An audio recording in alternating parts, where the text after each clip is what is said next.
vote. That is item number 1, call to order. Welcome to the Tuesday, June 1st, 2021 meeting of the Ann Arbor Planning Commission.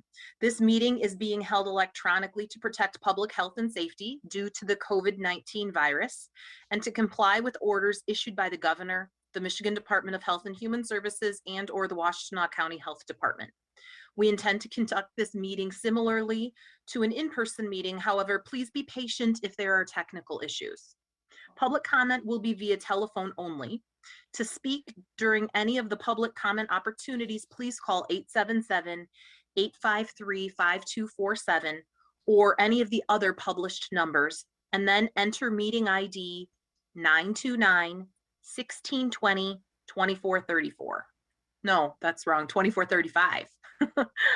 This information is also available on the published agenda, in the public notices section of the city website, and on the broadcast of this meeting on CTN channel 16, AT&T channel 99, and online at a2gov.org/watchctn, where you'd select the government channel. Item number 2 is the roll call. Commissioner Mills. Here in Ann Arbor. Commissioner Milstein. Here in Ann Arbor. Commissioner Gibrandal. Here in Ann Arbor. Commissioner Sauvé. Here from Ann Arbor. Commissioner Abrams. Here from Ann Arbor. Commissioner Hammerschmidt. Here from Ann Arbor. Commissioner Dish. Here from Ann Arbor. Commissioner Lee. Also here from Ann Arbor. Commissioner Clark. From Ann Arbor. Full attendance. Excellent. Item 3 is introductions, and it looks like none. All right, then moving on to item 4, which is the approval of the agenda. May I have a motion to move the agenda, approve the agenda, moved by Commissioner Abrams, seconded by Commissioner Dish. Any discussion of the motion? All in favor of the motion, please say yes or raise a hand. That is all hands, so unanimous, the motion carries. Item number 5 is the minutes of the previous meeting. May I have a motion to approve the minutes of the May 18th, 2021 meeting, moved by Commissioner Milstein, seconded by Commissioner Lee. Is there any discussion of the minutes? Commissioner Abrams. There are 2 errors in the minutes where I am listed as present, but I was in fact absent. On page 1 during the roll call and on page 3 during the roll call. Thank you for identifying that. And you are such a steady presence here that we just assumed that you were here. Well, it also may accidentally have marked Commissioner Clark absent. Because I see Commissioner Clark was in fact present for a vote, so I'll assume that you were at the meeting. I think it says later in the minutes in enter 7A, Commissioner Clark is present. Later, it's on page 3. I see. I was having some technical difficulties last week, so. I see. Okay, so that's correct. So just mark me as absent in the roll call. Thank you. Very good. This is why we vote on this, to make sure that we do not attribute a faulty vote or presence to Commissioner Abrams. Anything else? All in favor of the minutes as amended, please raise your hand or say yes. That is all hands, so the motion carries. Item number 6 are the reports from city administration, city council, planning manager, and then any officers or committees. Councilmember Dish, I know this is the first day of the month, so we have there's been no report. All right, excellent. We'll be in this off kind of cycle this month. It's rare that, you know, it's not super common that we have Tuesday is the first. Mr. Leonard, anything to add for us other than you don't know yet if and when we're going to be in person, expected to come back in person? That's correct. No additional report. All right, very good. Any other commissioner, officers, or committee liaisons have anything to report? Go ahead, Commissioner Lee. From the Transportation Commission on June 7th, we have the Ann Arbor Equitable Engagement Steering Committee applications that are due. So that's for June 7th. And then this Lower Town Area Mobility Study Committee meeting Thursday, June 10th from 6 to 8. So it's the third public meeting of the Lower Town Area Mobility Study, scheduled again June 10th, Thursday, 6 to 8. Just wanted to throw that out there. Very good. Commissioner, Mr. Leonard, did you have something to add or correct from that? Yeah, I apologize. Before I said that, I should have checked my notes. I do want to report briefly that the city's Housing and Human Service Advisory Board did pass 2 resolutions of support. One in support of the proposed TC1 zoning district, and the other in support of proposed changes to the accessory dwelling unit ordinance. Those 2 ordinances will both be appearing on the June 7th City Council agenda. Very good, thank you. Commissioner Gibrandel?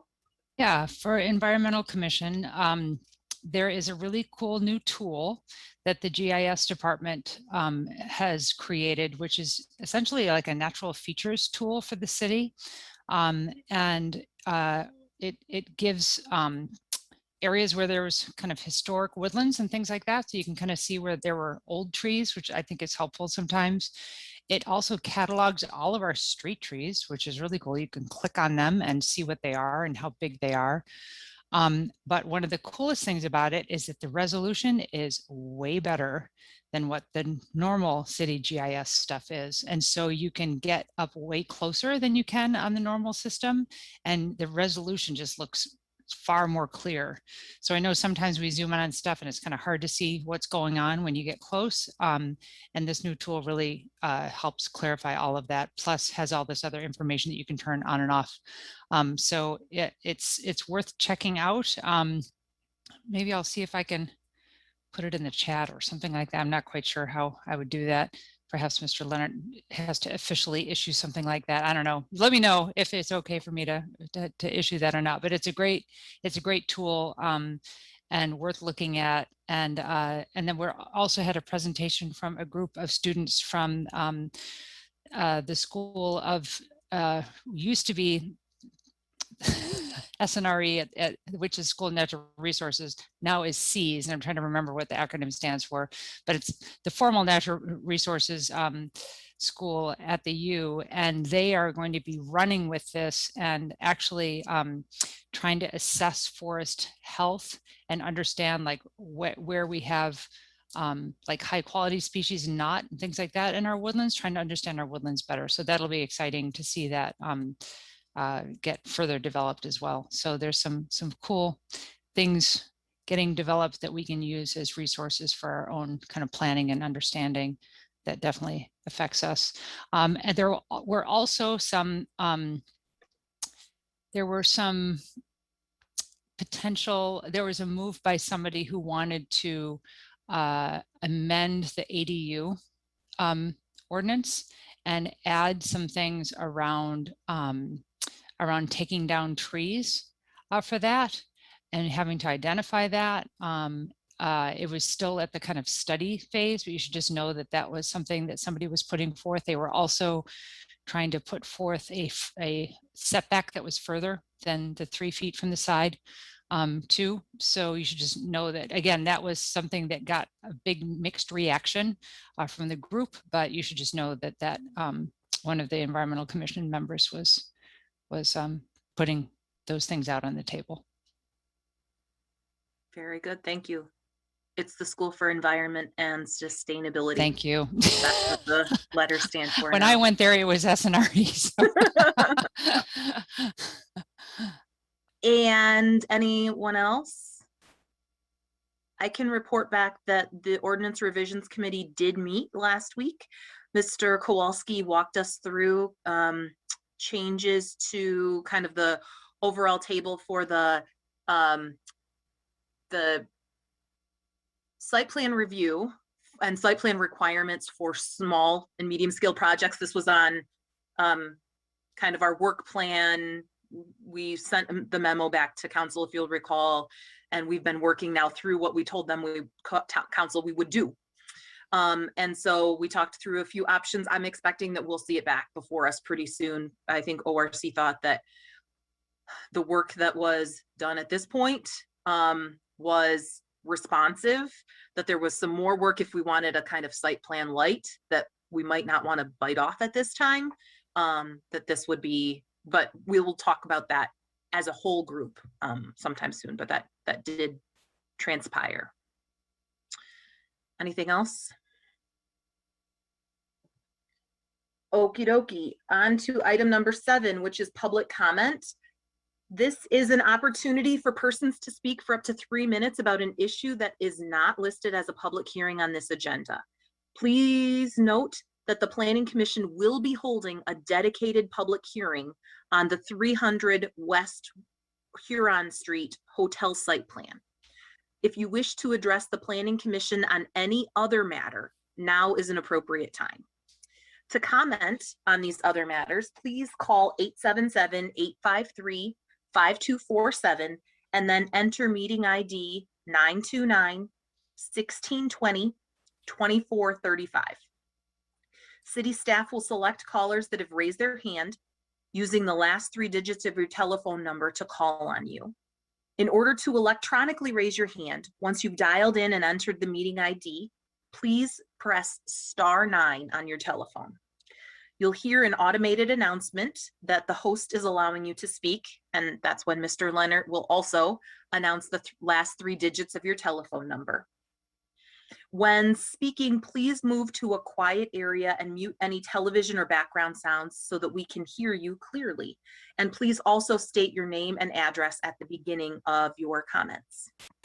So if there is anyone on the line that wishes to provide a public comment on anything except the hotel site plan proposal on West Huron, you can press *9 on your telephone now to indicate that.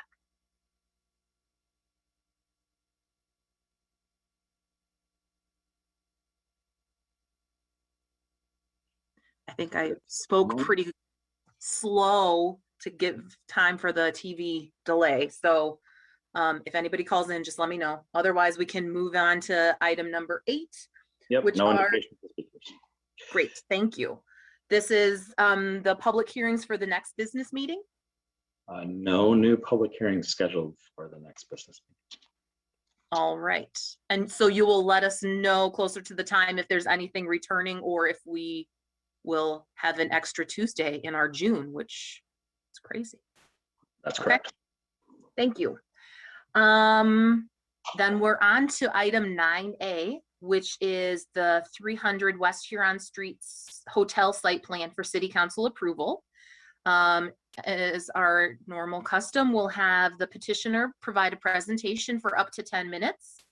And then the staff presentation before we open it up for the public hearing, and then our discussion.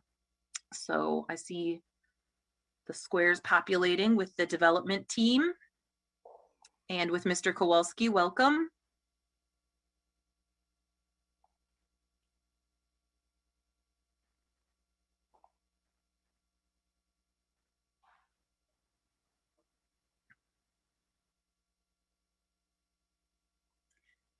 Is everybody on the development team here, or are you expecting somebody that you're missing? No, I think everyone is here. Are we going to share our screen, or is this going to be loaded by someone else on your end, or? You should be able to share your screen if you'd like to. Well, actually, Mr. Leonard, go for it. Yeah, I've granted authority to Brandon to be able to share screen. So Okay, does that work? Yeah, that's fine. Okay, just give me 1 second. I'll share it with everyone.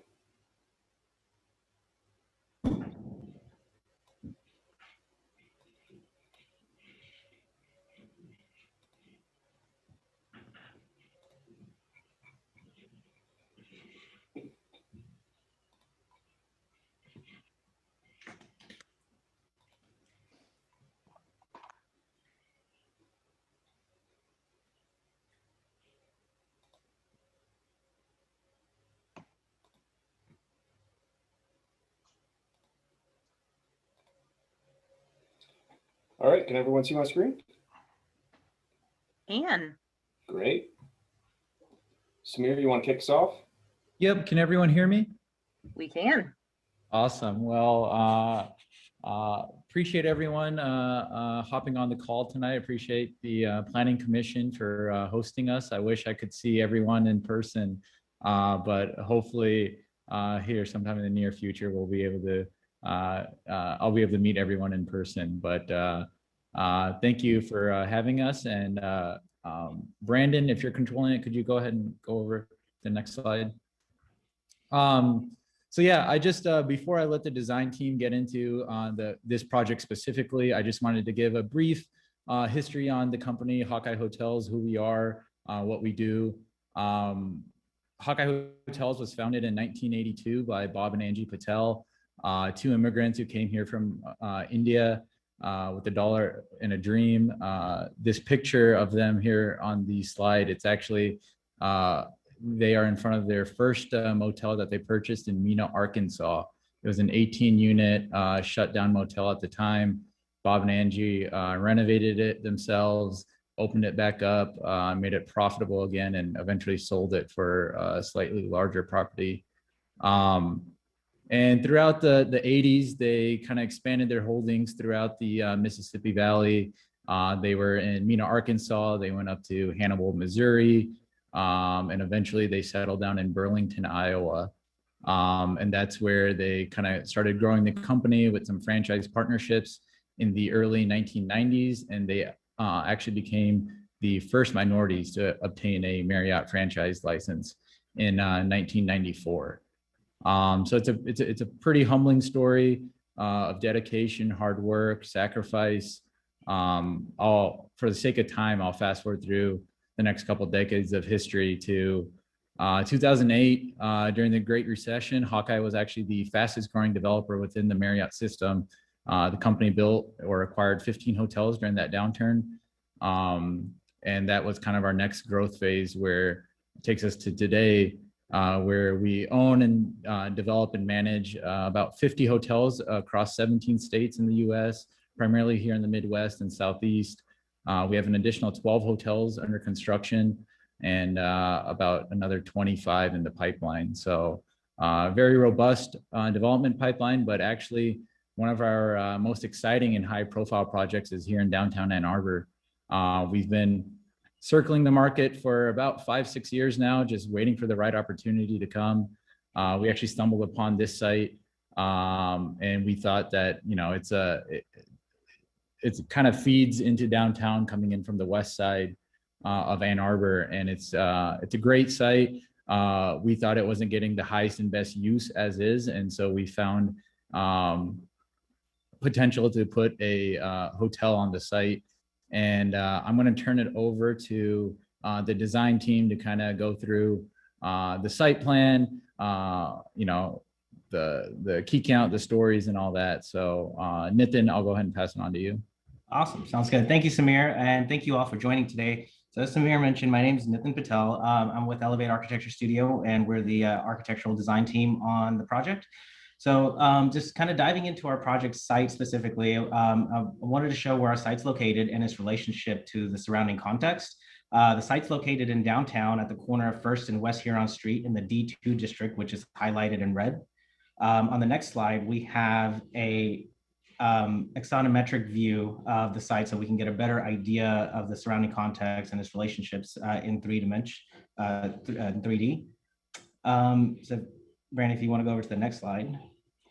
This slide shows some of the surrounding buildings that are within a close proximity of the site. We just wanted to get everyone acclimated with where this project is exactly located.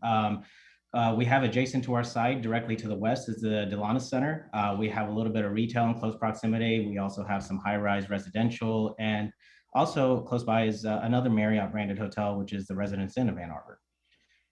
So, all right, so now we're diving in a little bit more detail about the project itself. So this is a custom Fairfield Inn and Suites, which means the overall experience will be a lot more elevated than your prototypical Fairfield that everyone is normally accustomed to seeing. Just a little bit of tidbit about the construction itself. The structure is a 4-story wood frame construction over 1 level of concrete podium. We do have 4 parking spaces on site, 7 off site, and we'll be also providing valet services for the guests. We're also pursuing LEED Gold, which is also another exciting feature of the project. To the right here, we have the site plan, which also has the ground floor incorporated into it as well. So you can see the relationship. We have one entrance off of North First Street, and that loops around the entire property and exits directly off to West Huron. We also have a drop-off area where guests can come in and valet their car and check in as well. The ground floor is mostly public amenity spaces, and we've kept it very open to give it a more modern, open feel. And we've also strategically placed some of the programmatic elements, which are high volume, high density, highly activated areas along the exterior perimeter of the property on the ground floor. So that way, when you're passing by, you could see, this relationship between the pedestrian and the sidewalk and the hotel userships, and it'll have a very activated, more lively atmosphere when you're walking by the ground floor. Right. And then if you want to go over to the second slide, Brandon. So this is a typical floor plan, which is comprised mostly of guest rooms. We do have a total of 92 guest rooms, which also include actually a corner suite, which has floor to ceiling glass windows at the corner there of West Huron and First Street. Some of the amenities include a fitness area at the ground floor, which is directly adjacent to the sidewalk and has direct visibility from anyone passing by. Also has a breakfast area at the ground floor, as well as a lounge, which guests can come in and use at their leisure or hang out during the check-in process. And as mentioned previously, we are pursuing LEED Gold, and some of the items that we're planning to incorporate are items such as rainwater management, heat island reduction, which includes incorporating a reflective roof, covered parking. We're also implementing indoor water use reduction, and we'll have also a plan in place to manage construction and demolition waste. We're also going to be incorporating enhanced indoor air quality strategies, and then also EV chargers for the 4 parking spaces that are on site. All right, and then if we want to jump into the renderings, this is a view from along North First Street that takes us into the drive entrance and then around the property. Just to frame a reference, those first 2 storefront windows that everyone sees, that's going to be the fitness area. So you can see sort of this theme that we're trying to incorporate everything that was going to be high volume, high density along the storefront there. So it'll be a pretty exciting experience walking along the sidewalks. And if we want to go to the next slide, this is a corner shot. This displays what you'll see from the inside is going to be the breakfast area and the lounge area. And this is also where you can see the floor to ceiling glass windows at the corner, which will lead up into the guest suite or the corner suite that I was mentioning earlier. And then the next slide shows the overall building in its entirety. We incorporated a more traditional material at the base, utilizing brick, masonry brick at the first 2 levels, and then levels 3 through 5 is primarily metal panel. I want to obviously thank the DRV as well. They helped us a lot immensely throughout the design process, and I think we all ended with a product that everyone is happy and excited about. One thing I wanted to clarify is that this doesn't have any of the plantings that we're planning around in terms of landscaping for street trees. We did remove that just to accentuate the building, but you'll see that in the later slides that's coming that Jason and Brandon will be presenting throughout the landscaping plan. So we do have that incorporated and just removed from this image overall. So with that said, I will wrap my presentation up and hand it over to Brandon and Jason. 1 more minute. All right. So before we wrap this up here, I just wanted to quickly touch on a few key items of how this proposed hotel meets all the requirements of Ann Arbor's Unified Development Code. Right now, you're looking at the proposed site plan. As Nitin said, this is a 0.35 acre site, 15,000 square feet.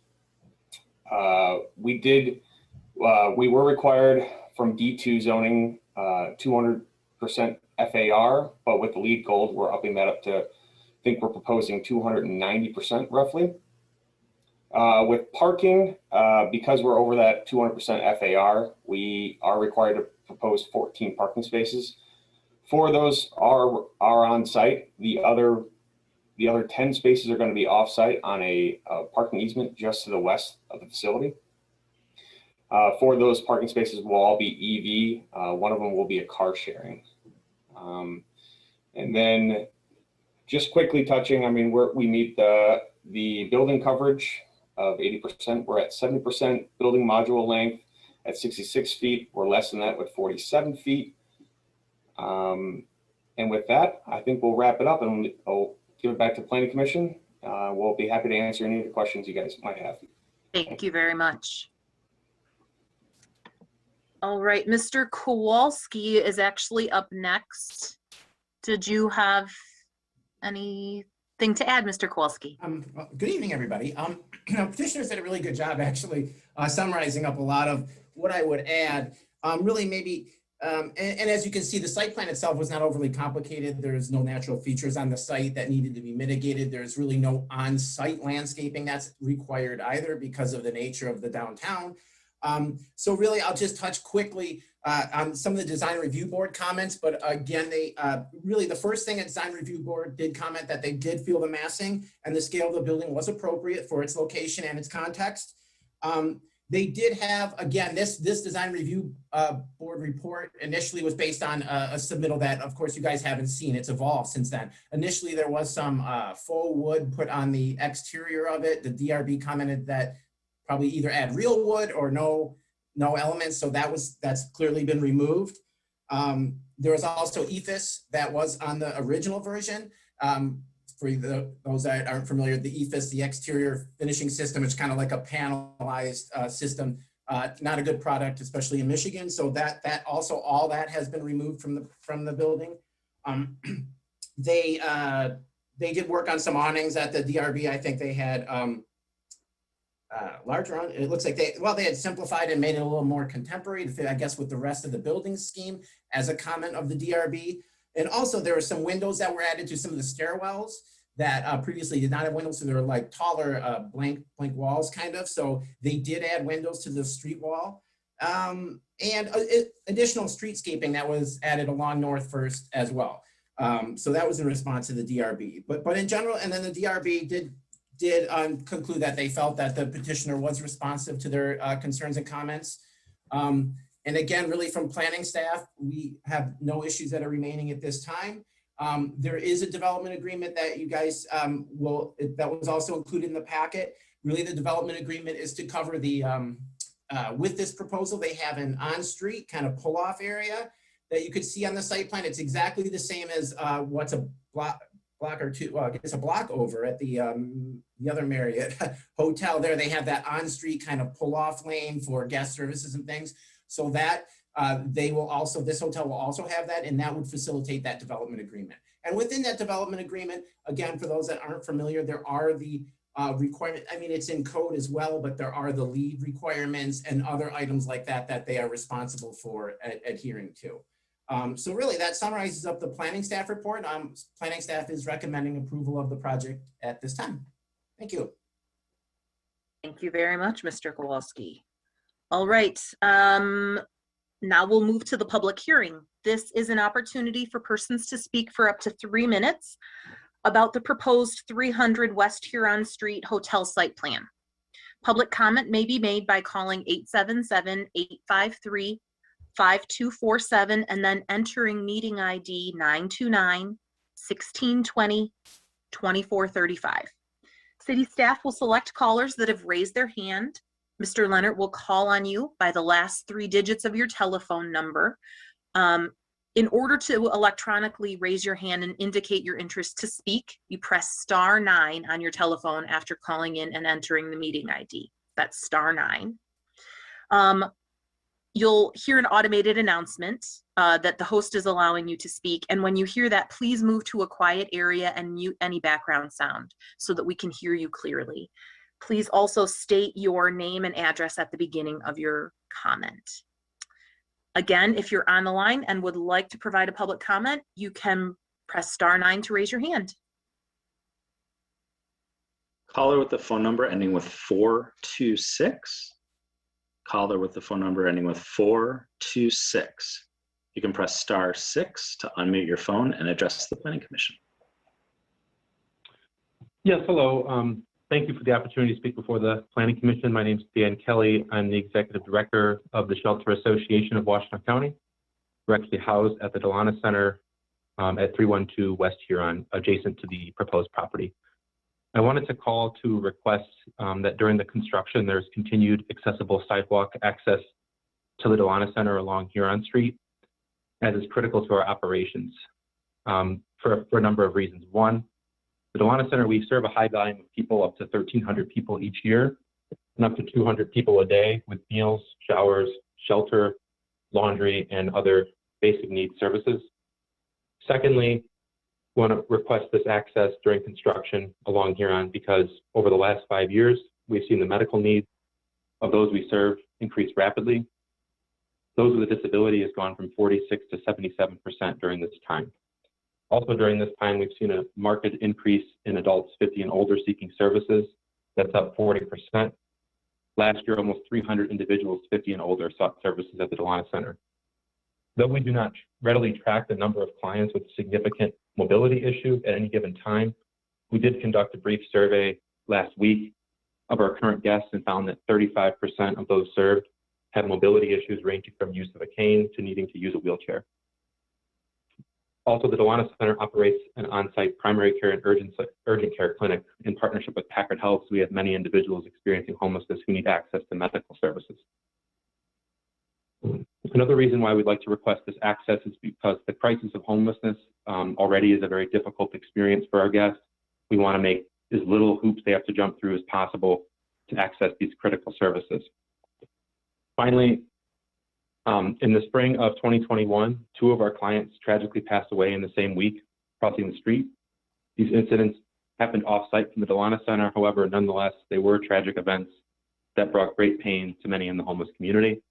Without a suitable way to cross Huron nearby and the closest crosswalk being at 3rd Street / Chapin during the construction without a proposed accessible walkway in front of the building, some may be tempted to cross the street without using a crosswalk. And this could lead to unfortunate increased risks of traffic-related incidents. But thank you for the opportunity to speak before you. And yeah, thank you for that, Planning Commission. Thank you. If there's anyone else that wishes to provide a public comment, you can press *9 to raise your hand. No additional callers. All right, then we'll close the public hearing and I will read the motion. The motion reads, the Ann Arbor City Planning Commission hereby recommends that the mayor and city council approve the 300 West Huron Street Site Plan and Development Agreement. Moved by Commissioner Milstein, seconded by Commissioner Dish. We are in discussion. Anybody want to kick us off? Was that a finger, Commissioner Sauvé? Okay, go for it.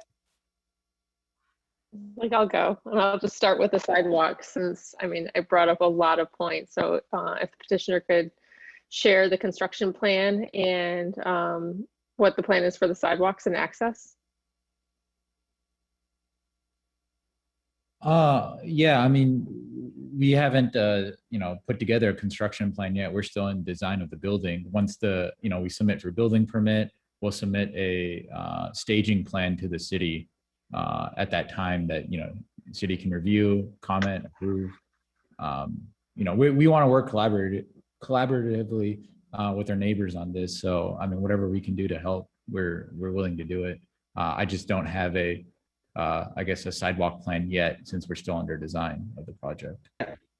And another thing is we're also required, because we're LEED Gold, is to obviously manage the construction waste and the debris and everything that's going to be going on site. So we will have that management plan in place as well for everyone to review once we get to that time when we submit for building permit. So just wanted to bring that to everyone's attention, is that it's not going to be your normal construction site where everything's just kind of laying around as well. Everything will be well maintained.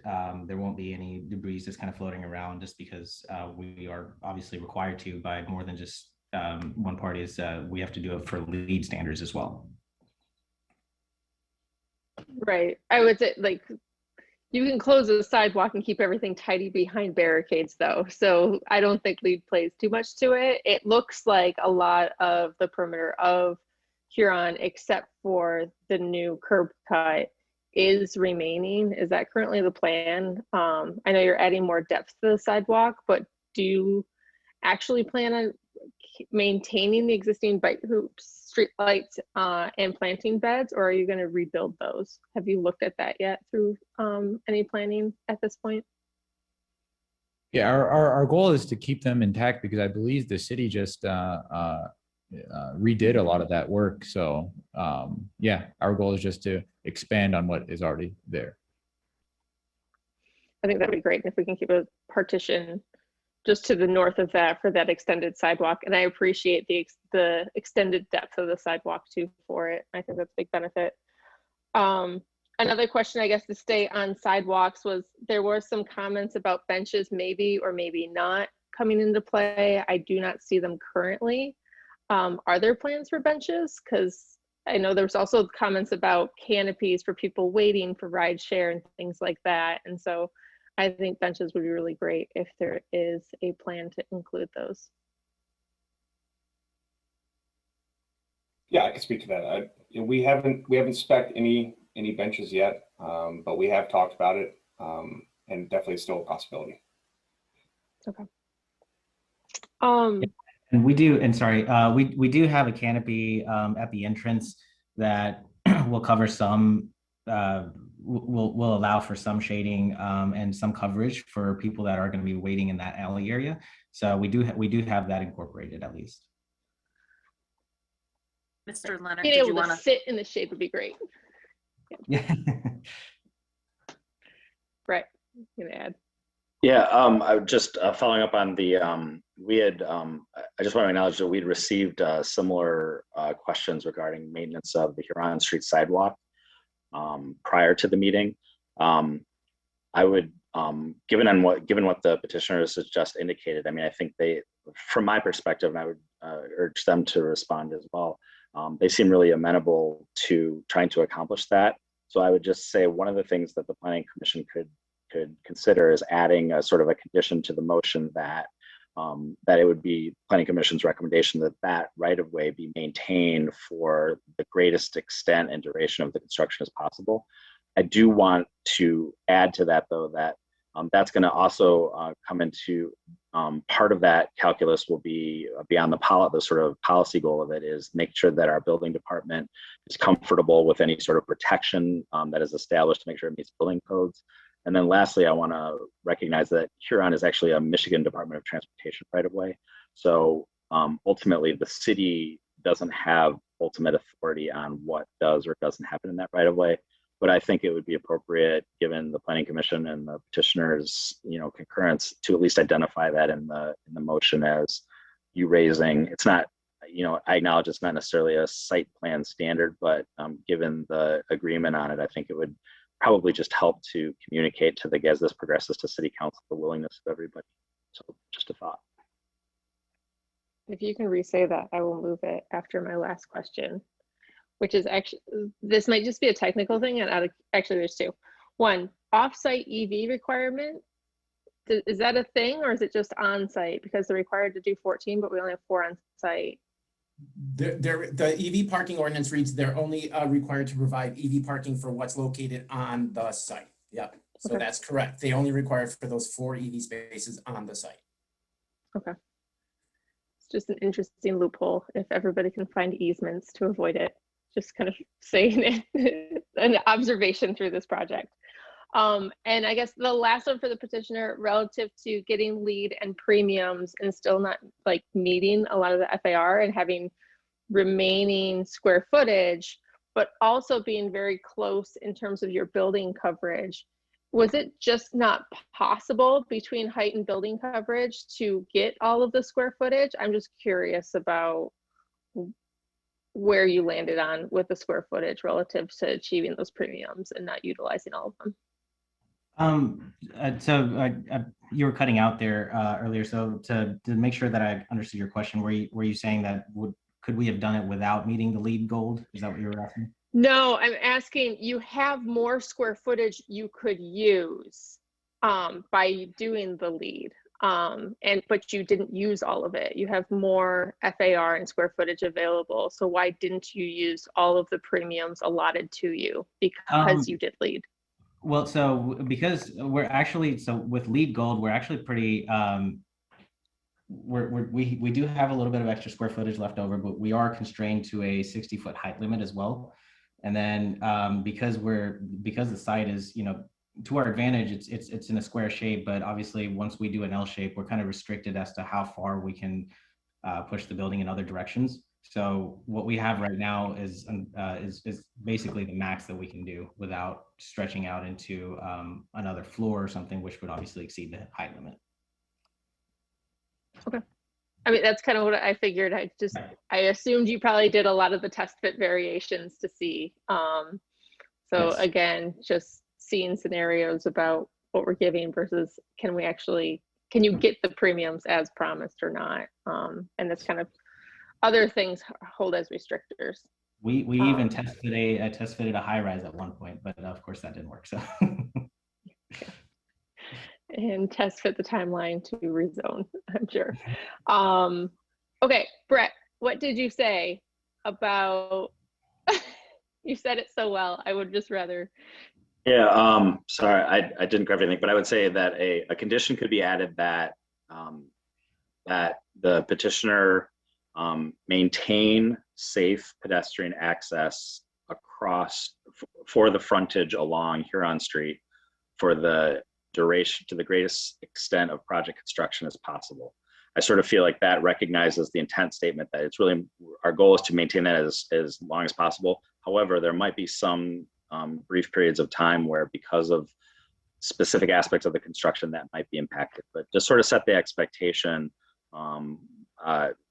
that basically a pedestrian pathway will be maintained for the duration of construction.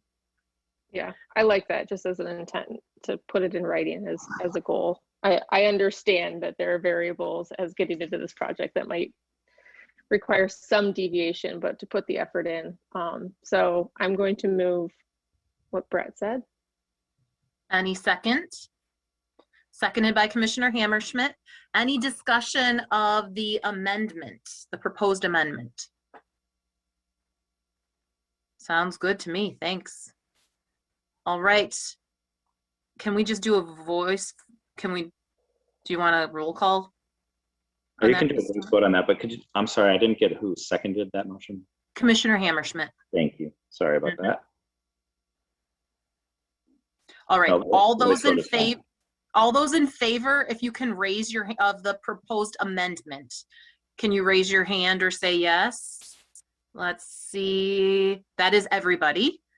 All right, so now we are back to the newly amended main motion. That's it for me. Thank you. Very good.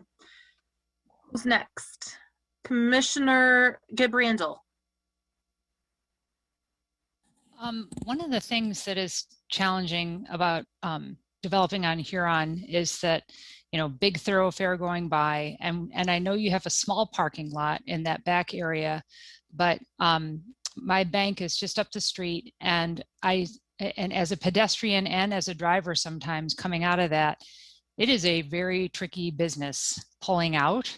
And one of the things that I've seen other developments do is put a mirror at that edge there, or they actually have a perforation in the building sometimes to be able to see through too.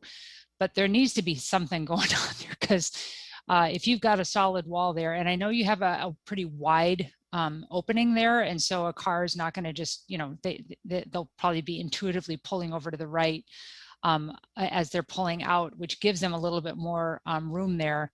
But I would feel a lot more comfortable safety-wise if there was some sort of mechanism that allowed you to see pedestrians coming down as well as bikes, because biking along here sucks. It's really hard. And so I take the sidewalk sometimes, which means I'm going faster, which means cars don't see me, and I'm trying to be really aware, but I still think it would be along these busier thoroughfares where people are really barreling through to try to get through town, having some sort of way to address safety at this intersection of where cars are hitting the sidewalk, where you have solid walls, on either side would be really helpful, I think. Wondering if the design team has any plans in place that we should know about, or if they would be open to some sort of enhanced safety strategy there to be able to address this. Yeah, I think what you said is a good idea. We can incorporate some mirrors, but we also do have some perforations in the exterior. But I think that would help more along North First Street. That has some visibility. We do have a pretty wide cutout within the masonry wall on the other side of the drive aisle that allows for some visibility. But in any case, we can do some traffic studies and see if we do need something in terms of like a mirror or something like that to help people pulling out of the hotel onto West Huron Street, because I do agree it is a busy street. We obviously want safe access for everyone, not just the people that are staying at the hotel as well, but people that are traveling along West Huron Street. Right, because you can do it easily on the west side, but on the east side of the drive there, it looks like you have solid wall, building function there. So maybe placing a mirror on that west side or whatever, you guys look at it and see. But I think it's just, these are tricky places, and we just want to make sure that, safety, that we're keeping downtown feeling as pedestrian as possible, even along these kind of higher traffic thoroughfares as well. So that's one thing. The other thing is, I don't know that we've really adequately addressed this in our ordinances, but one of, at least my understanding of LEED at this point, if you're doing, version 4 or above, is that you don't achieve LEED until you have actually performed in your building for a while. And so, because 10 years ago, LEED buildings were actually using more energy than even some traditional buildings, because it sometimes takes kind of an engineer to run the building, and not everybody wants to hire an engineer to run the building. And so now they say you have to live in it and prove it for a while before you actually gain that status. And so I guess this is a question to staff and to the design team. What is the plan B if they don't achieve it? Because that's something that we don't really address that much. And what happens, if that happens? And I guess what is I don't know. I'd just be curious to hear what staff and the design team has to say about that, because this is a big important thing for us in terms of thinking about sustainability, and I think it merits some discussion. At least from the design team perspective, we weren't really aware that there is an option B at all. So we're striving to achieve that with no room for any error on that. We do have a lead commissioning agent on board, a lead consultant, and their team is actually paying pretty close attention, and we're doing our due diligence to avoid anything. But to your point, yes, you are correct. We do have to go through commissioning once the building is open and operating. There have obviously been instances in place where we don't qualify for a lot of the points, but for LEED Gold, we're just to give everyone a frame of reference, we're required to have 60 points within the LEED system to acquire LEED Gold, but we're shooting for much more than that, just in case some of those points do end up falling off.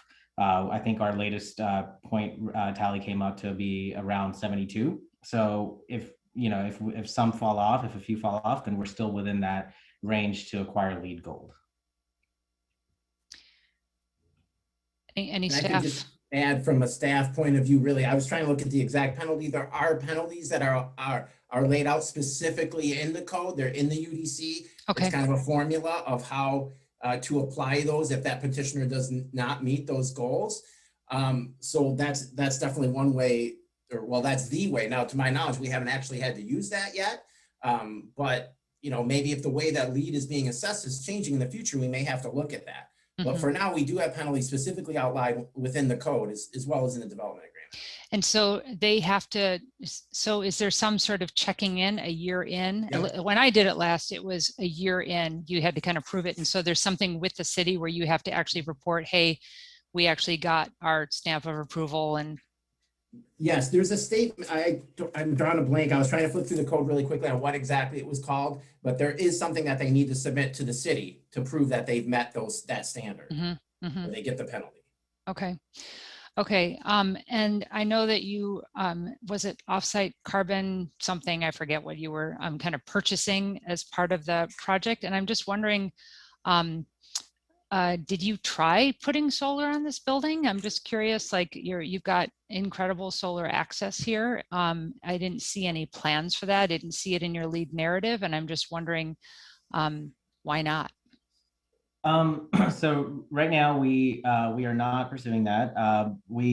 It is one of the options to achieve that. But right now we're getting about 70 to 75 points without it. So right now we have not selected solar as an option. So I'll ask my question again. Why not? Well, we are trying to obviously stay within a certain budget. So with everything that's going on in the climate with hospitality, we are trying to see what the most cost-effective solution would be for us to get to LEED Gold. Again, if it is necessary for us to achieve those points, and that is an option, that is one of the first options that we're going to consider doing. I would just say we're LEED is a mechanism that is super helpful for being able to assess, different projects and things like that. I'm sure that as you all went through this whole process, that hopefully when staff people told you about our carbon neutrality goals in 2030, and that that's a huge important goal for the city. And so being able to produce your own energy is obviously a big component of being able to achieve that. So, we can't make you do that. And I think it's great that you're doing LEED at all. But it's something that I guess I would strongly encourage you to consider, as it's really an important, it's important to the city. We've really been trying to ask a lot of developers about this and to kind of think outside of the box with this. So I'll just put that out there. I don't know if anybody else has any other thoughts about that from the commission side, but that's all I have for now.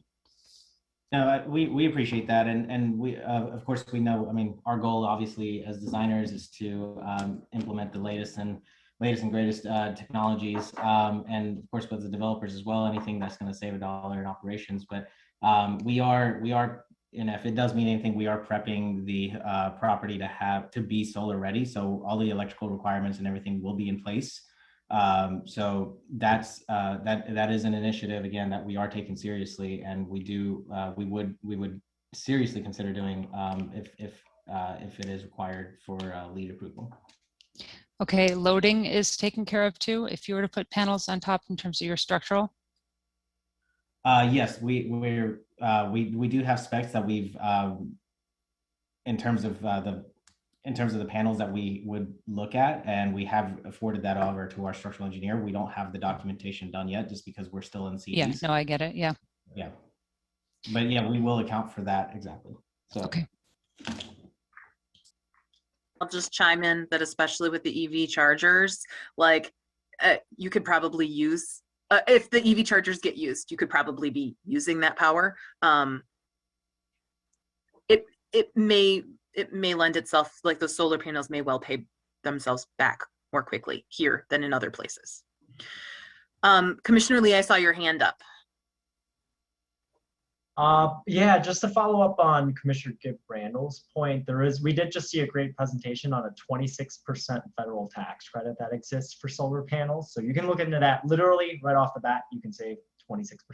So that, as well as consumer energy, is increasing their peak hours, I think, from 2 to 7 by 50% or something like that. So I think being able to produce your own electricity, possibly being able to sell it back to the grid as well, all of that's really great. So I would actually echo that sentiment. I think it would be great to see utilization of the rooftop in that respect. My question is a little more, I don't know if this is silly, but this is procedural in nature. I am looking at the site plan submittal. I'm looking at C207.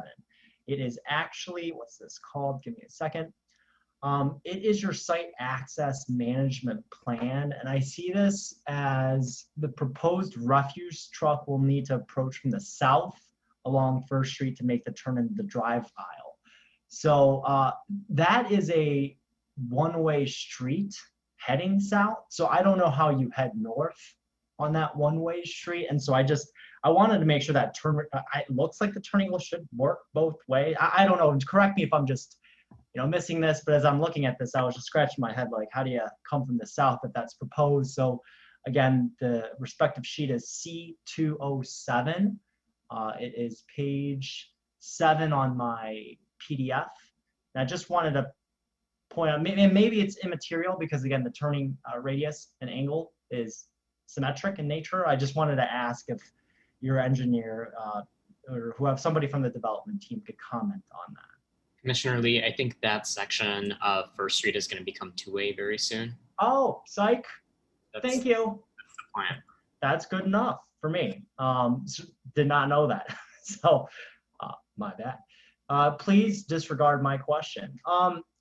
Let me ask a little more about transportation overall. I obviously I think all of the concerns with respect to pedestrian access and safety is going to be really important.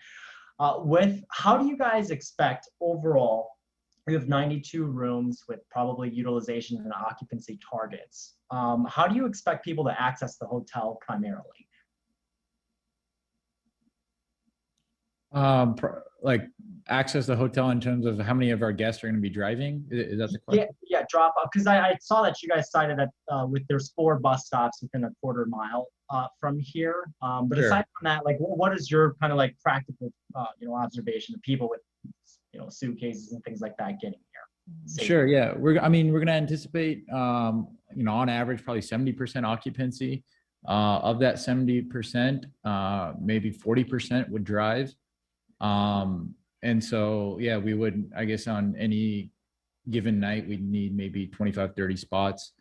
We are in talks with a valet company. I think they have a couple properties in Ann Arbor right now. The Graduate is another hotel that they provide valet services for. And so, yeah, we would just go through them. The guests would pull up, check in, and then we would have valet there if they want to utilize valet. Otherwise, obviously, they can self-park if they'd like. I know Ann Arbor you guys are vision. I think somebody mentioned earlier is to, reduce the carbon footprint in the city, make it more walkable. I know you guys have bike lanes, bus stops everywhere. So, the goal is hopefully, 10 years from now or 5 years from now, it's going to be a much more different type of transportation that comes to the hotel. But in the short term, that's our goal. Okay. Got it. Thanks. Are there any thoughts to participate in some kind of a bike share or some other type of program? It's just right on that periphery where I think it could be so useful. And I see you have, I think, 4 bike spots, parking spots. And so I'm wondering if there's any thoughts on being able to expand that. And I think the bikeable connectivity here would be a really good asset to this, the utilization of this space. So any thoughts on participation with a bike ride program? Sure. Yeah. I'm not familiar with any of the local Ann Arbor bike sharing programs, but we'd definitely be open to it. I would just have to get in touch with the right people. Okay, gotcha. Last question I have is on signage. I don't know if signage is something you firm up at this step or something that happens later on. Okay. I see, Matt, you're saying no. So cool. All right. Yeah. Cause I was like, wow, I can't believe they would allow a Fairfield sign that big based on every lineal feet and the square footages that you get allotted for signage. So, okay. Well, that's all the questions I had. I wanted to just, again, voice Commissioner Gibb Randall's heavy considerations into leveraging, unused, what else is a roof good for, right? Let's generate some electricity. So thank you. Commissioner Dish, and then Commissioner Milstein.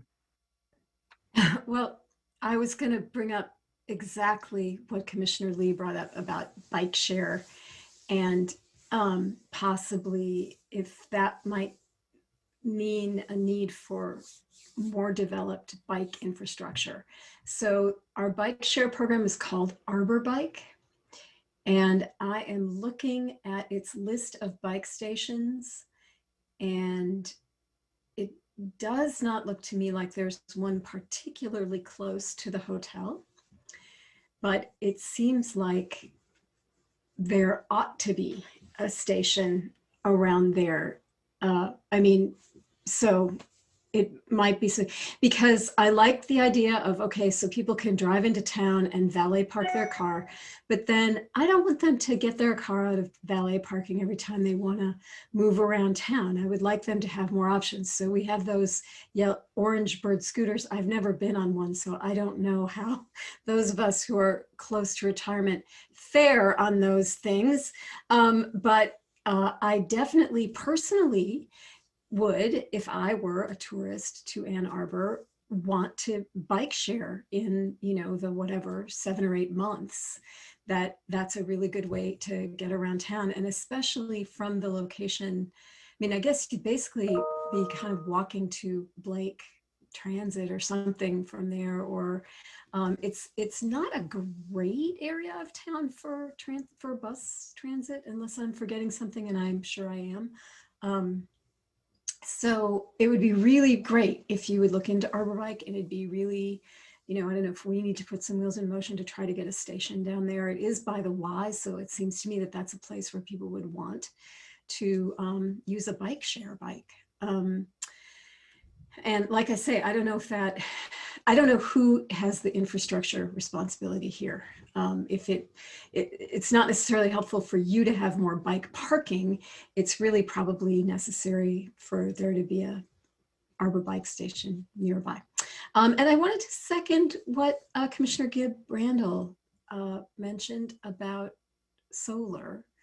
And I would just, being when we see you come to council, I would love to hear some specifics about the financials of solar, why they do or do not make sense for you, given how much roof you have, given the available financial incentives right now, because certainly our preference is to generate solar, not to offset carbon. So I think that's enough to say. Before other people Google it, I would just say I'm not sure what's going on with Arbor Bike right now, Councilmember Dish.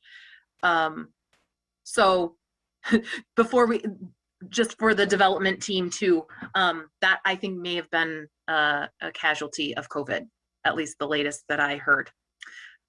So I'm not sure what the future would be of that. But its website seems to still be alive, but it might not be. Right. Good point. That'd be terrible. If it's a casualty of COVID, we need to figure out how to revive it with federal stimulus money. Yeah. Mr. Leonard. Yeah, we can make sure that we address that. I honestly don't know the answer to that either. I posed it to our transportation planner to see, but we can follow up with the petitioner and provide some more information as it relates to the site as this progresses. Or alternatively, I would just add that I know other hotels in the city actually just provide bikes. So if Planning Commission is of the mind to pass this on, I'm sure we could explore those kind of options and report the status of those as this progresses to City Council. The benefit of this one too is it's at the top of the hill, not the bottom of the hill. Cycling up that hill a lot with Commissioner Gibb Randall, I can say that's a benefit for any cyclist there. Commissioner Milstein. Thank you. Commissioner Dish, living downtown, I see a lot of people on the spin scooters of all ages, and they all seem to be enjoying themselves. So I think it works out really well. The one thing just in regards to transportation and biking is that the Graduate Hotel actually provides bicycles to their guests. So that may be something that the hotel can do without having to involve Arbor Bike or any other service. But my question has to do more with transportation. So there was no transportation study done. Is that correct, Mr. Kowalski? No full study, correct. They have information that was submitted, but they were not required to do a complete study. Okay. Was there any consideration given to the fact that First Street is going to become two-way in the next, little bit, and how that's going to play out?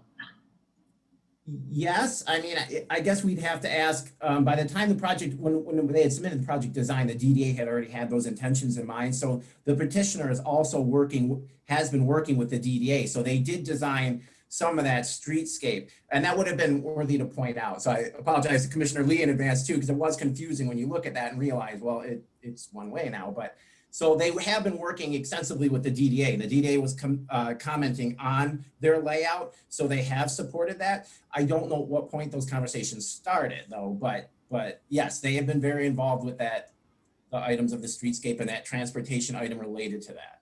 And that was my major question: is if they are not working with the DDA, they need to be working right now with the DDA. Yes, yes, they are. And the DDA has given kind of like an approval. They fine tune. We're not to, of course, construction level, but what they show on their plans is consistent with what the DDA has intended or directed them to show. Okay. Very good. Just overall, I've also followed this project as it's gone through the design review board, and I think they've done a great job of listening to what the design review board has had to say. So I am supportive of this project. Thank you. Mr. Leonard, you had your hand up at one point in there. And Mr. Kowalski addressed it. I just wanted to point out that the reconfiguration of First Street is reflected on the plan set. So you'll see both the proposed two-way traffic as well as the bike lane that's proposed for that. So that not only was it conversations, but reflected on the submitted plan. Commissioner Lee. I also did want to point out in the communication that was provided, let me just make sure I got the right one, but it was kind of the feedback portion. They did have a correspondence with Mr. Paul Morsink, who asked about that traffic generation. They said it's each room is 0.39 average trips during peak hours, and it's about 37 trips per hour at its peak. Which wouldn't be a substantial increase. So I just wanted to point that out. It's in kind of like the feedback discussion. And then the only thing I wanted to add is overall, I think I would be in support of this. So I just wanted to make that clear. I like the design, materiality, and the site utilization, I think is acceptable here. So I just wanted to voice my support. Thanks. Commissioner Dish.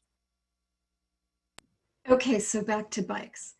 If the hotel were going to provide bikes for its guests, is there space for them to do that? Where would that fit? There's just 4 bike parking hoops, so. I think we could probably provide the parking itself for the bikes, but I think because of a liability standpoint, I don't think Marriott or the developer could provide the actual bike itself for the guests. But I mean, the facility and whatnot would be there. I know one of the requirements that we're doing for LEED is to obviously just offer bike parking or bicycle stands. But again, I think offering the actual bike to the guests would be might be a liability concern. Well, I wonder how the graduate does it then. I mean, yeah, just I guess to echo Nitin, I mean, we're not in the business of bike rentals. We're hoteliers. If there is a local company that we can partner with, we're more than happy to look at that. But otherwise, I think we don't want to take on that liability if a guest falls on the bike or gets hurt or anything like that. I mean, we would rather provide parking for a guest if they bring a bike, and then if there's a local company that is already doing a sharing program or rental program, we'd be more than happy to collaborate with them.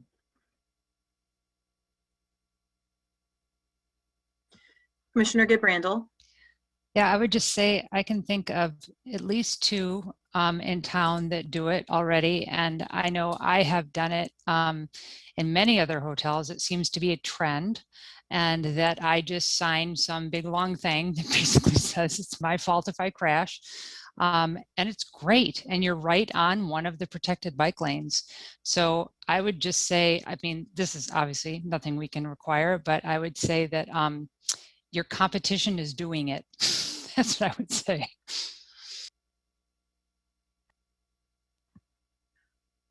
Commissioner Hammerschmidt. Thanks. I wasn't going to comment on this, but I guess if it's a Marriott decision, I mean, that makes sense. Like it's a corporate thing, but it might be worth looking into because I agree. I think a lot of hotel chains are starting to do this and guests see it as a benefit. And something that might not be a liability is putting a Peloton bike in your fitness room. I think people would like that too. So I had a question. I wanted some clarification on the parking because I saw a couple of different numbers. I think you stated there were going to be 14 total and 10 off-site, but I think actually somebody else said 7, and then I'm reading 7 in the staff report, but also seeing 14 in the table. So I just wanted to clarify there's 4 on-site that will be EV and 10 off-site. So I can clarify that. Yes. So, Okay. So there is 4 on site, no question. 4 on site EV. Yes, I saw those. They have a recorded parking easement on not directly adjacent, but it meets code with directly on the other side of the Delana Center. There's 7 spaces. There's 7 spaces there, and one of those spaces is going to be designated for a car share company, a vehicle. And in the code, it allows, if you designate 1 space for car share, it counts as 4 parking spaces. So they're in reality, Okay. they're required 14, but they're providing. 1 counts as 4. Yes, 1 counts as 4. So they're providing the minimal, but they're not actual 14 physical spaces, but they have like, I think 10, 6, 10. Yeah. I don't know if they have the code requirement because 1 counts as 4. The other one's 4 on site and the other's recorded easement. Good question. Okay. Thank you. Thanks for that clarification. Who are you anticipating, this is the petitioner, using these spaces? Is this for staff? Are these like first come, first serve for guests? I'm just curious who is going to be who you see using these spaces. We see a little bit of mixture of both. I mean, ideally, a lot of our staff will be living, within walking distance of the hotel. Every now and then there might be, a staff member that needs to park there. But yeah, it's going to kind of be first come, first serve for either guest or any of the hotel employees that need it.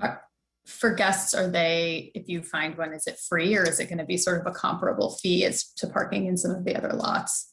It'll be a comparable fee to the other lots. And like, again, even if a guest wants to come and valet, the valet company will also offer these spots to them. They can take the car and park it in one of our spots. Okay. I was just curious. I also appreciate that you put windows in the stairwells. I was happy to read that in the notes from the design review board, not just for aesthetic purposes, but because I think it gives people a better experience in the stairs. And I think anything you can do too, this is not a very tall hotel, to promote stair usage and make sure that the doors, if it's okay with like fire code and stuff, are unlocked. I had a bad experience in a hotel the other weekend. So it's nice to have nice stairs and have that option of not having to wait for an elevator, particularly coming out of a pandemic. Hopefully we'll be out of the pandemic by the time this hotel opens, but they've been limiting people in elevators, and it's just nice to have other options if you are able to take advantage of them. So I did not notice this in your presentation today. This is small but impactful comments that I'm going to make. I did not notice this in the presentation today on the lobby floor site plan, but when I was looking at it in the documents that we got, the 2 bathrooms that you have, it was designated male and female, but they also looked like single stall, single use bathrooms. I mean, I would really urge you to just make them gender neutral bathrooms, just 2 that anybody can use. And maybe that's in your plan now, but that just stuck out to me when I was looking at the site plan that we got in our packet.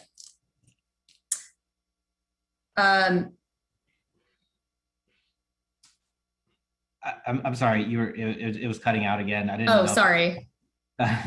It was just a comment. Okay. But I Sarah, would, if you might, I'll just jump in as an architect.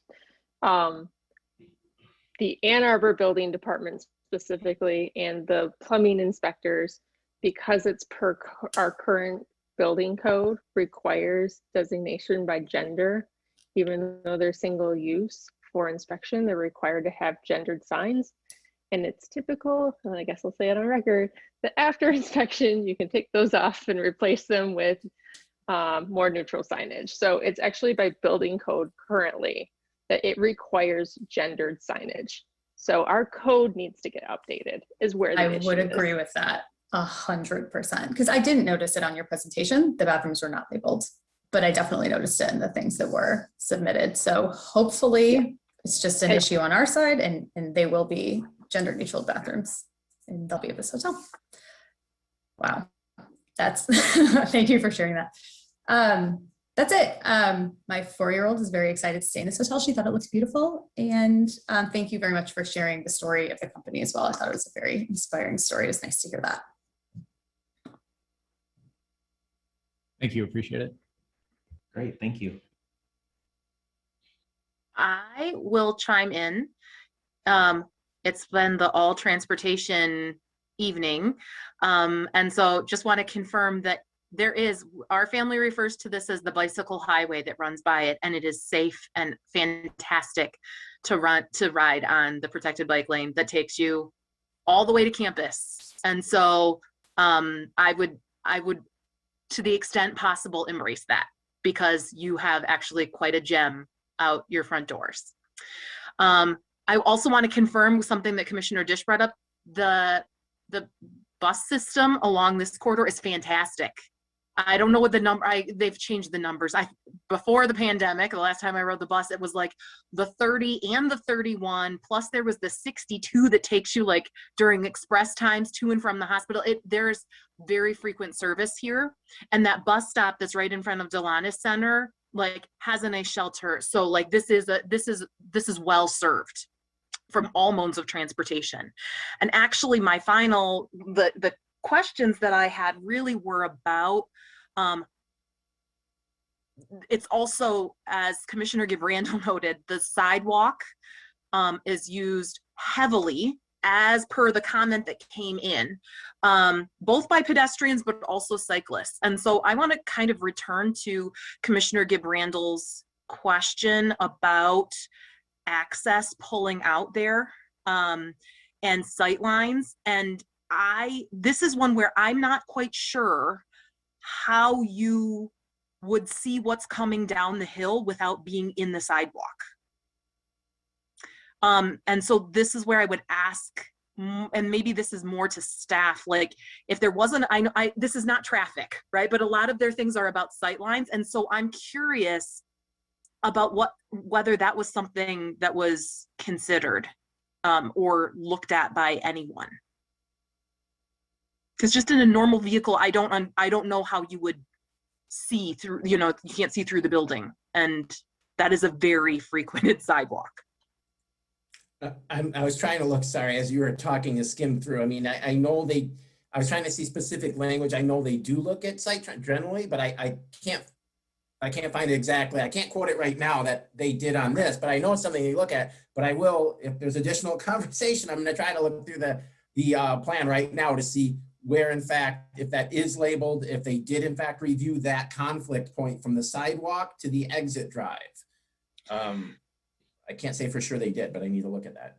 And maybe this is for the development team too. I'm curious.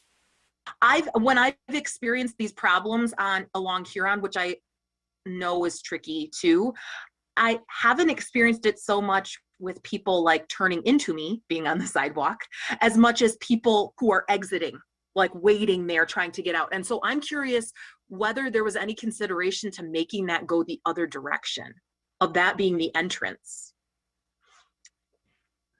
Are you speaking of off of West Huron Street, making that Yes. entrance? Yep. I think that was yeah. I think we actually had considered that in the early stages, but once we started collaborating with Public Works and whatnot, they actually had to switch it to the opposite. So that was That's correct. Yeah, and that was because of the, you know, the scheduling and the trash pickup and what we were working with on that front, and because of the high slope on West Huron as well. So we did have that originally. I do, you know, think that we did, Jason and Brandon, what they did run some traffic studies in terms of how the approach of vehicles come in and out of the building. So we do have that. We have an auto turn exercise that we did for this site on both entrances and exits. But I do agree that maybe we can study a little further, maybe if we need to add a traffic mirror or something like that along West Huron Street to avoid any sort of collision or any sort of impacts that would happen with pedestrians or other vehicles as well. I mean, we can, that, and in that regards, I mean, no research is enough research at that point. Yeah, I was going to say the other thing that we've got going on in Ann Arbor is not just A20, which is carbon neutrality. We also have Vision Zero, which is to reduce pedestrian deaths from vehicles. And I mean, and it's really, you know, I've seen skateboards going down the sidewalk there. Like that sidewalk is very heavily used in people because it's the, you know, you're midway down that hill, like people are cruising by that point. So right. And there may be things that we can even do on our site internally, maybe even if we need to do a speed bump. I know that's a small factor or small asset that we can do, but at least that way we can at least help mitigate cars that are traveling too fast. Obviously we can't control everyone in there and how they drive, but at least that's some sort of initiation that we can do to help them slow down while they approach that intersection. The other question that I have, and this is sort of related, is people that are using rideshare services, or when the taxi drops you off at, you know, from the airport or something, which this is also a place where you can totally take air ride. Like, this is well served. I've done it many times. The bus station, it goes right to the bus station, and then you can hop on one of those many frequent buses to come right to the hotel's front door, like practically to the front door. So, but there will still be people who get dropped off in a vehicle. The site plan that we've seen is in the system as 300 West Huron. Will it be programmed? Like, is your address actually going to be First Street so that people's GPS takes them to First Street rather than Huron? Other ways, I think you're going to have people who are stopping in your exit. I would almost guarantee you would have people stopping in your exit. Yeah, that's a good question. 300 West Huron is that was, I guess, just one of the addresses that are already currently on the site. So, I mean, if the city's going to give us a new address, we can change it to the First Street side. But yeah, I mean, we just used the 300 because that's what was currently there. So, yeah. Yeah. I would. And since your main entrance is off of First anyway, I think that makes more sense, right? So people aren't frustrated, like, how do I get into this hotel? Yeah. But is that something that's relatively simple to have the address be First Street? Yes. Yep, we can, that happens all the time with projects. They'll come in under one site plan address or a name specifically, and they can change their address at any time. Well, I mean, not at any time, but well, actually you could change your address at any time. So no, that is entirely possible. And that's a good question, or it's a good point. I would strongly recommend that. Not only for that, but also for people who are, you know, calling the Uber. Like, we know, well, we've seen lots of experience of people just creating their own parking lane on Huron. And that's not going to help those sight lines from that exit. And you know, relatedly, you have the drop-off area, presumably people who are, one of the things that I'm worried about with 4 parking spaces, it gives me slightly more comfort that there's not going to be tons of traffic coming in and out of that exit, or obviously coming out of that exit. But if people are using that to like drop off their stuff and then go park themselves, like how will that be, how will access to the on-site parking be regulated? Or I mean, I will obviously have signs up that say, you know, this is exit only. And we hope people would not, you know, park there. I guess it's hard to control what people do sometimes, but yeah, I mean, we're gonna have that with the one entrance coming off of First Street. And then if we see someone, I guess, pulled over or trying to, you know, get out their luggage in the exit, we wouldn't just have hotel staff go out there and ask them to move into one of the pickup drop-off lane. Got it. It's a long block. I'm just like, I'm trying to think about how people are, right? Like, you know that it's a long block to go all the way around. Yeah. So I would,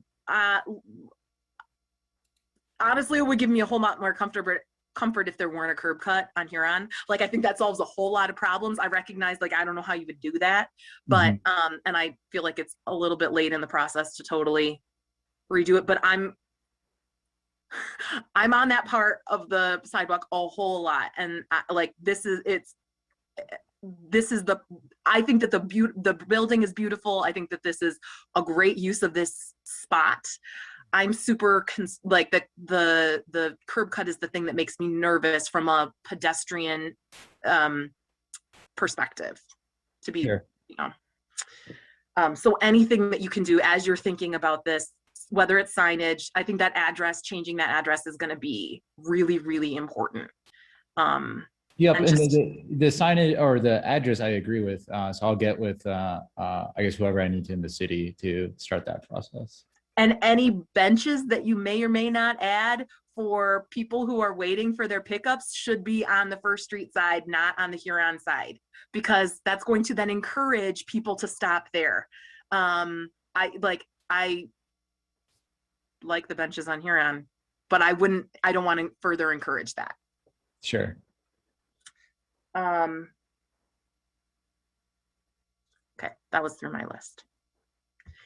Any other questions or comments from commissioners? Commissioner Lee. And then Mr. Leonard, and then maybe Commissioner Hammerschmidt, or no, that was just a scratching your head. Never mind. This is a question for the petitioner. So there's already a Fairfield by Marriott down kind of on Boardwalk. Is there any relationships, or is this going to impact the viability of that, I guess, hotel and different operators entirely?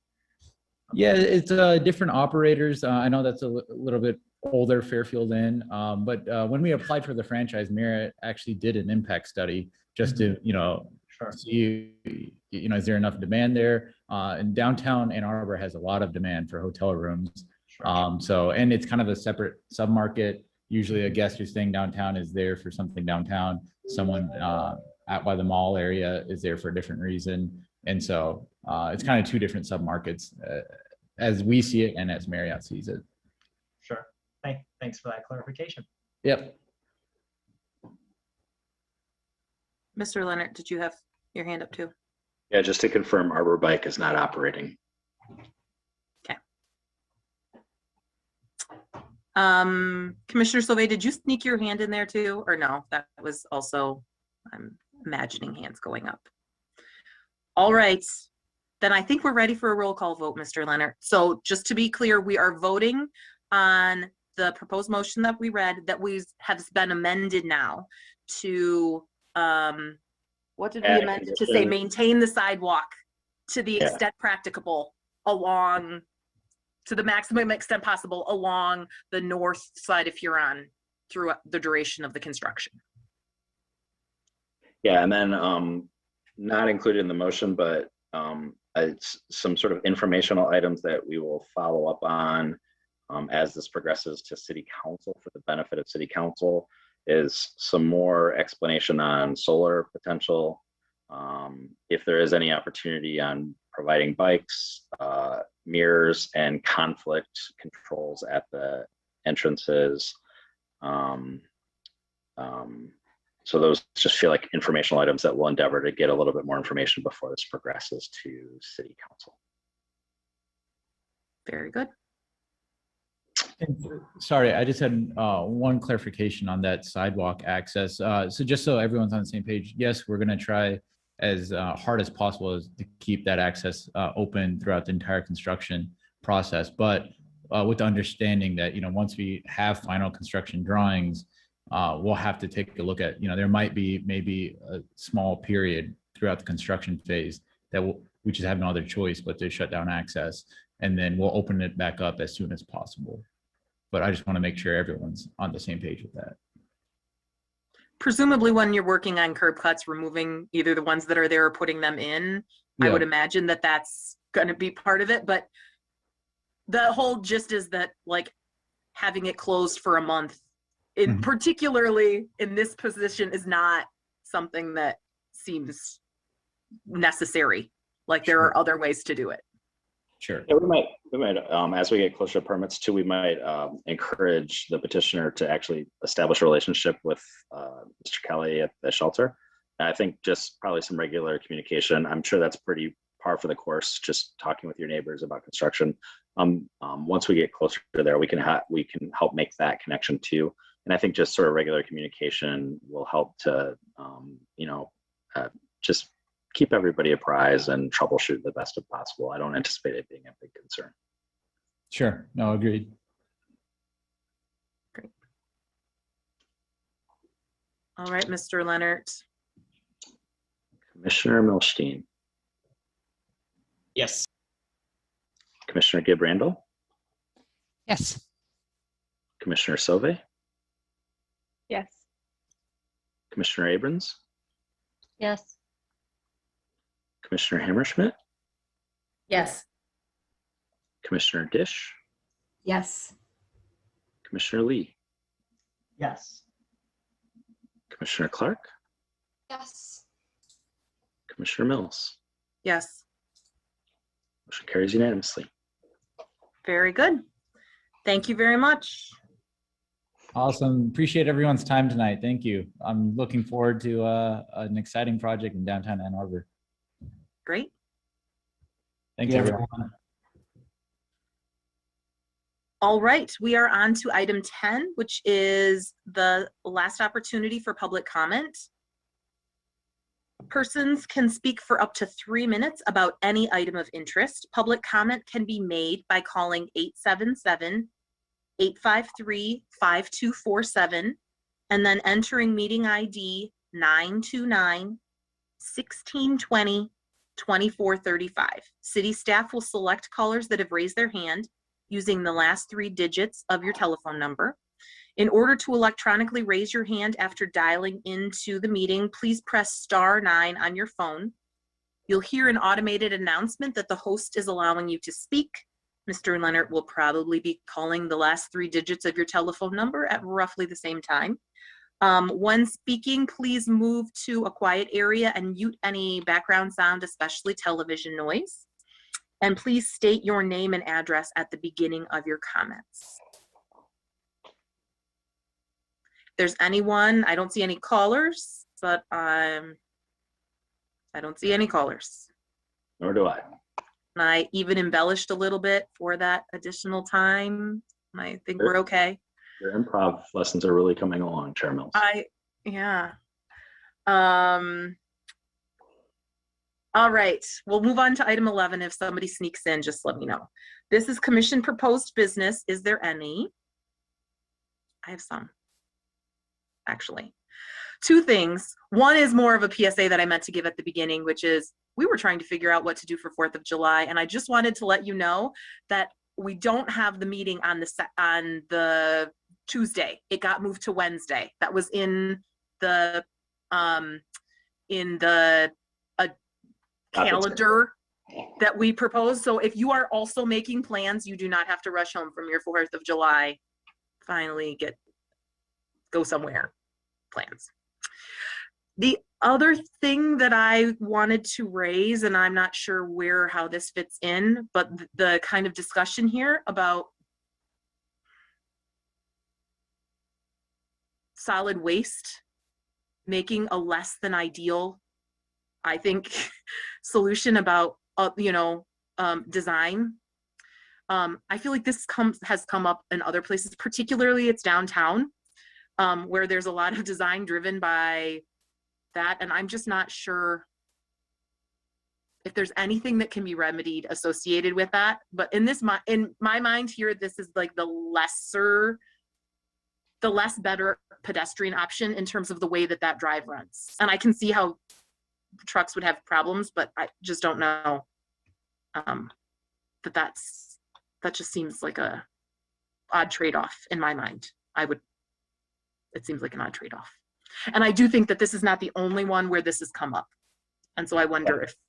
Yeah, well, so I don't know how, I would have to follow up. I don't know. I think the drive access was not only solid waste, it was also traffic. And I think part of the reason, I presume, is that it was determined that probably the inbound makes more sense at a more flat grade than on the slope, which you're experiencing when you're heading down Huron.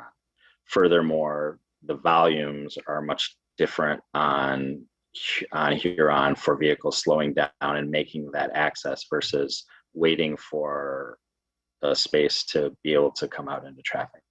So I doubt very much, although I can't say authoritatively, that it was solely suggested, the city solely suggesting that from a solid waste perspective. That said, I know solid waste has come up in the past.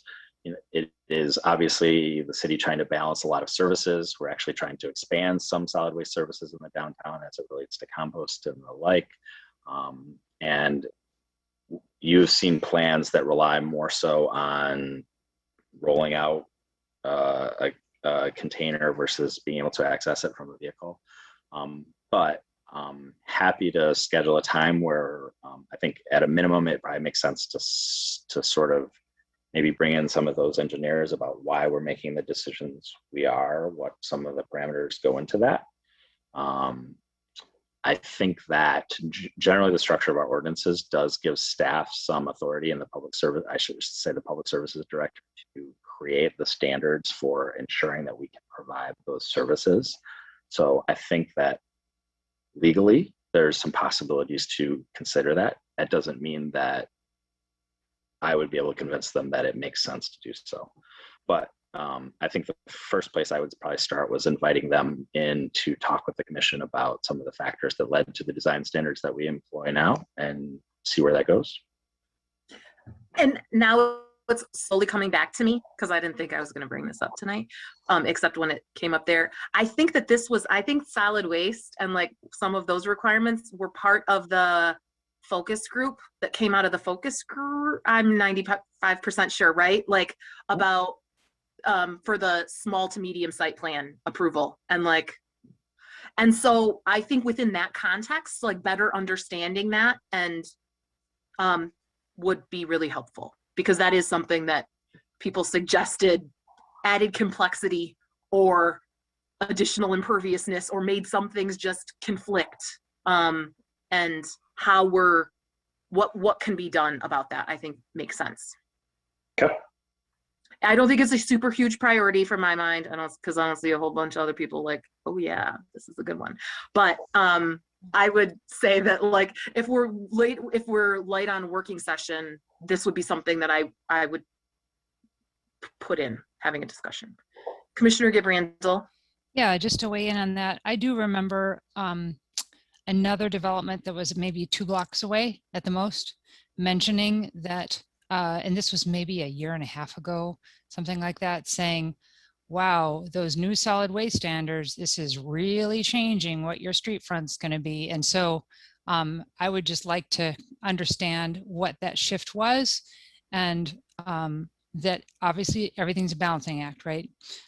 So we don't want to do something stupid in terms of making it impossible to be able to access. And I can understand the pull through and all that kind of business, but I just remember a petitioner saying that, and that, you know, it's a balancing act. That's all I can say. Is I feel like, especially in the downtown, where, you know, pedestrian accessibility and just what the feel of the building is at the street is important too. And so I just want to make sure that we're striking that right balance and that there may be mild tweaking. I don't know, but I agree. Commissioner Mills, I think it would be worth it to discuss it, especially in light of the small to medium thing as well. So again, I agree. It's not my top priority either, but it is something that's come up. And I just remember hearing a petitioner say that and thinking, that would probably be worth it to understand that more about what has changed and what's its effect is having on just your ability to be able to make good design decisions in the downtown. I think this site's a great example. Like I'm looking at the access while I'm talking to you, and in this case, I think that balance is if you're providing it on site, what is necessary. Alternatively, if you're going to provide it off site, you're going to impact either the sidewalk or the right of way. The right of way is already pretty tight with the reconfiguration to two-way traffic in the bike lane.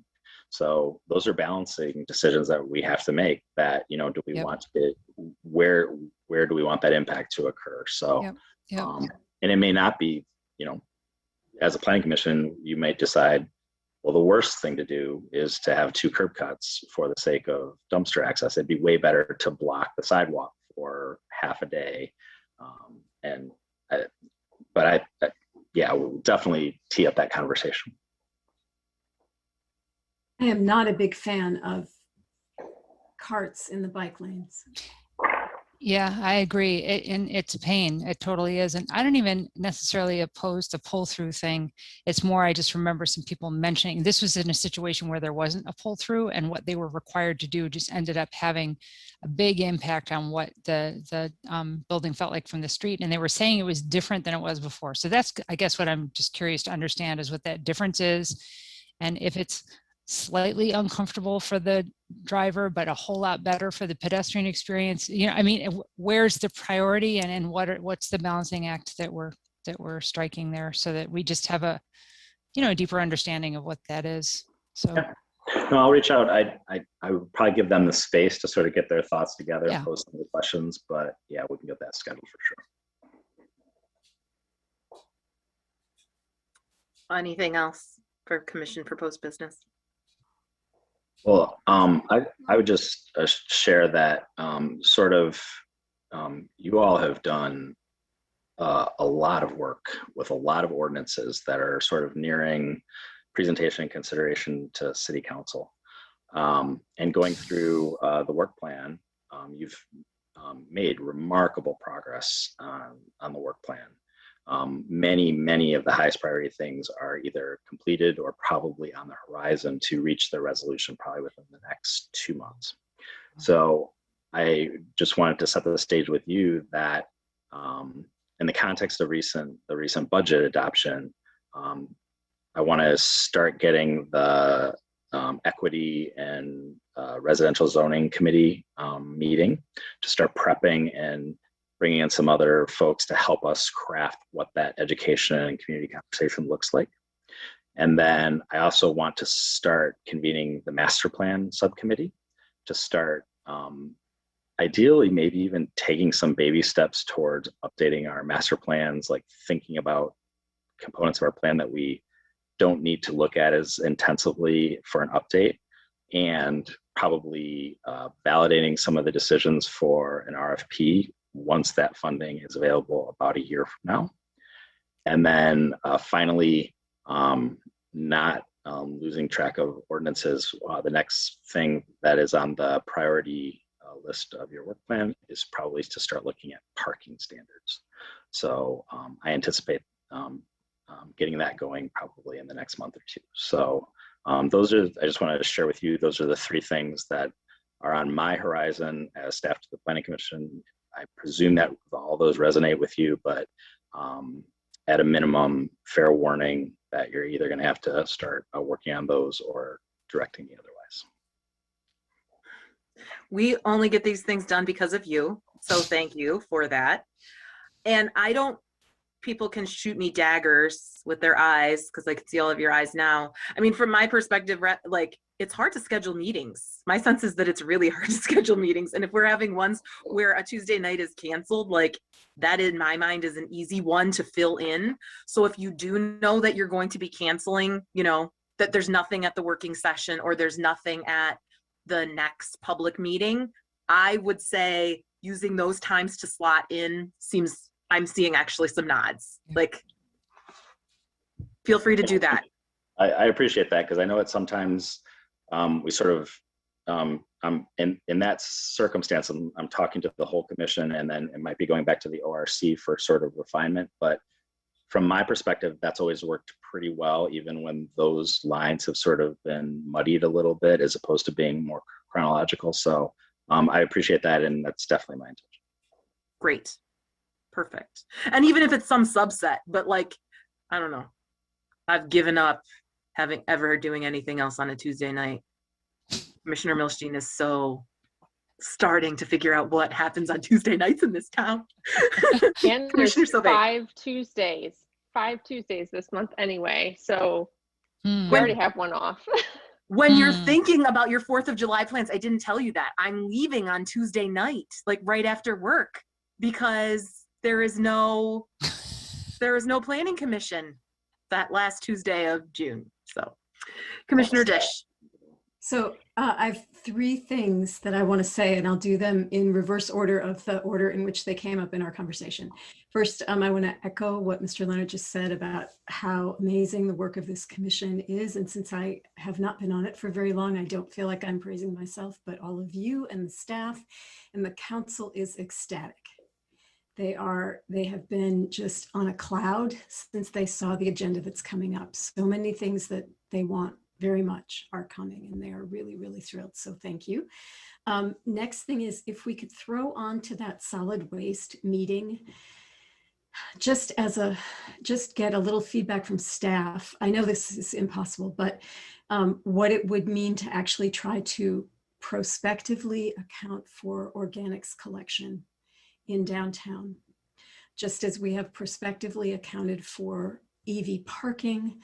I know that what we're talking about is that it's already tight and very complex to do trash and recycling, but just a little, if we're going to have a meeting where we talk about placement of that stuff and what's changed and what complexities is it causing, I would love to hear more about what further complexities it would cause to actually ask sites to provide for organics collection.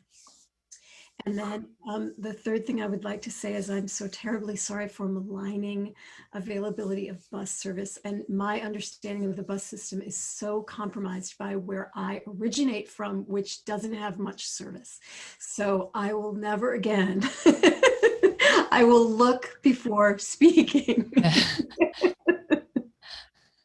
It's just that I chose where I live in part because of how frequent the bus service is. And this is like, it's amazing. Like that corridor in particular is a really, there's lots of options. So it was no.